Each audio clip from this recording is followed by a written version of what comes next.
Okay, ngayong hapon sa tanan. Muna na i-update sa atong islabanan diri sa Tiris. Muna ni buhosana na ni ugma. Prepare na ni para buhos na may ugma ani. Sunod mga semana mabot steel deck, mag-steel deck na magtawod na puta para mag-islab na gyud ta. So mga na diri ang kasulod diya sa kwarto. Ito arang open para sa hagdanan. Katupod pasulod to sa kwarto isa. So mga na digiday niyo. Gwapo na kayo, bastado na. Buhos na liko lang ani.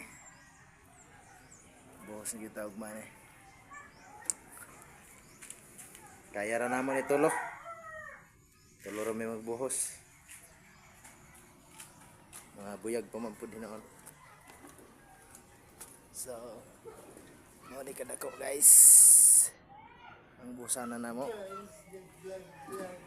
Ara ang akong labor nga perting blastuga kayo.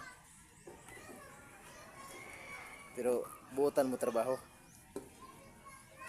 O ni, nara. So, katupod dito nga poste, nagbuhos pamigay na. Dito kanto. Karon mo na magibuhosan. Kana sumpayan na po nagamay para dungan sa beam. So maning balay to dayo.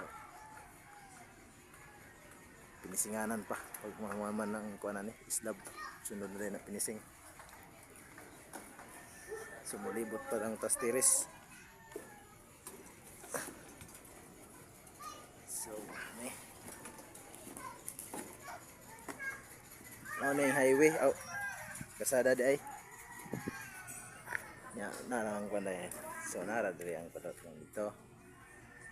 Ani. Diri. Sakto gyud kadako. Narang balay dayo. Gwapo kayo. Singa na grills. Stainless. Samara to. Salamat.